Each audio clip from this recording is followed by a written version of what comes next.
Hello crocheters. So to start this off, I have a confession. I did an entire vlog on the baby dragon in between this one and the previous one, and I somehow deleted it. I cannot find it anywhere. So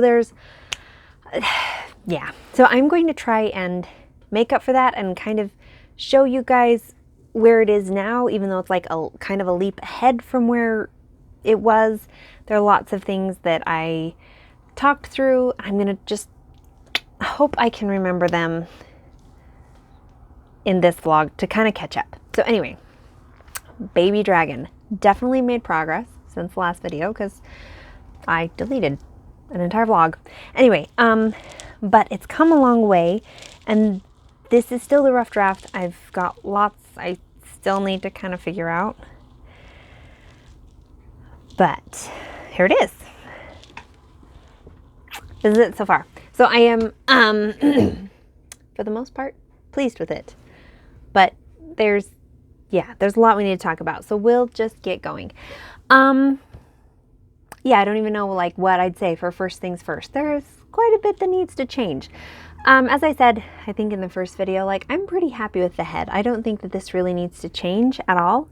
Very pleased. Once I assembled the head to the body, got the belly plate on, got the legs on, got the tail on, I think the body is maybe just a smidge too tall. Like proportion wise, I kind of like my animals, their heads to be a little bit larger than the bodies, especially when we're talking about baby patterns, because babies are shaped that way. They just have bigger heads.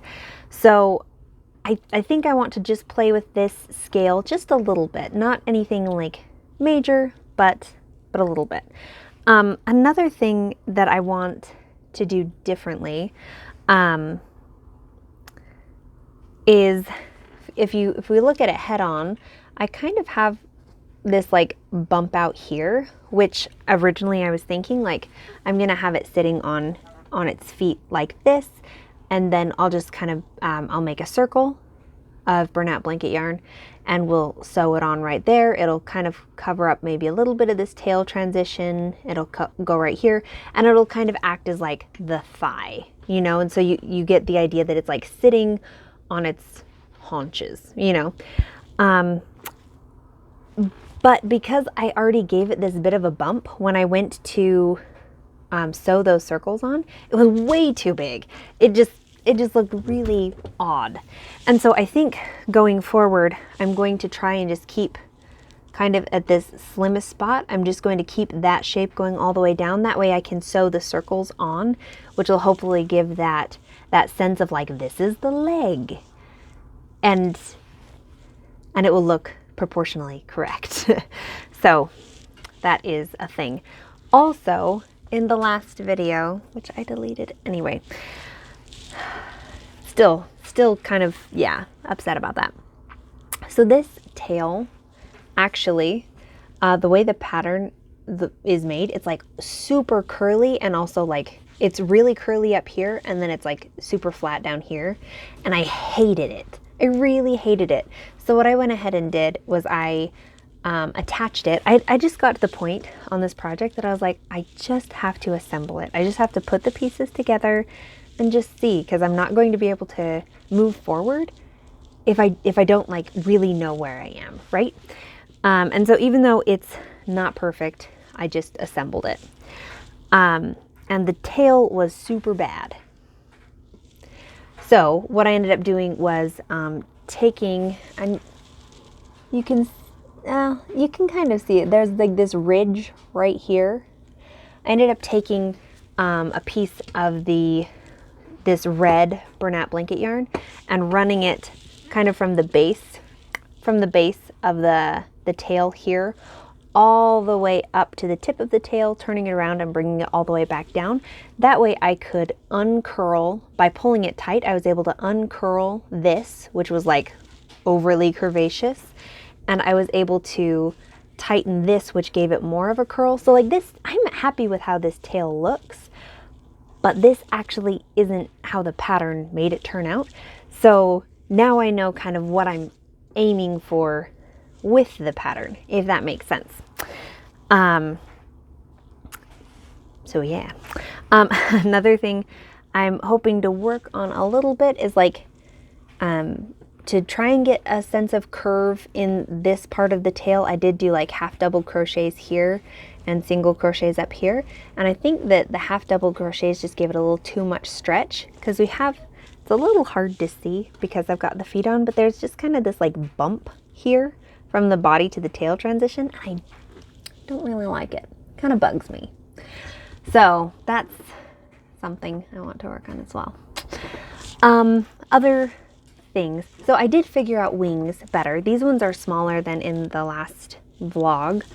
And I'm happy with them. You know, I like this sort of like little wing proportion, because when we're talking about baby dragons, they're not like ready to fly immediately. So they just kind of have these cute little wings that are going to get stronger as they get a little older, you know, get bigger. But for now, they're mostly just cute and decorative. Yes. So a couple other things on the hands and the feet. I'm not overly sold on them. Like definitely not the feet. They definitely need work. My idea was that I would leave them just kind of these sort of blunt shapes, and then go through and just like embroider on like little claws, you know, like I've done in the great horned owl back here. I don't know if you guys can actually see him. Let me set this down, pull him up really quick.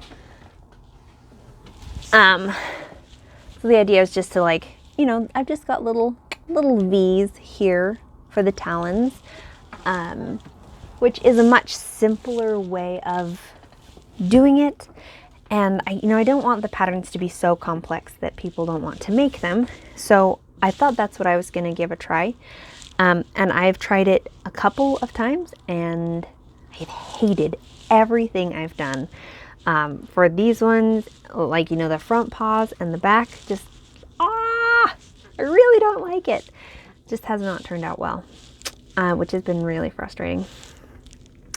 And in the original sketch, I had like the feet like being down here, like standing. I don't know, standing with its front feet on the ground like cats do. And I just wasn't really.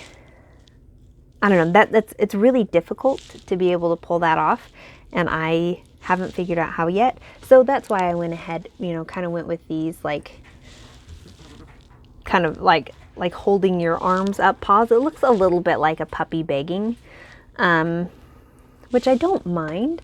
But when I showed it to my husband, he was like, no. So, yeah. That's where we are.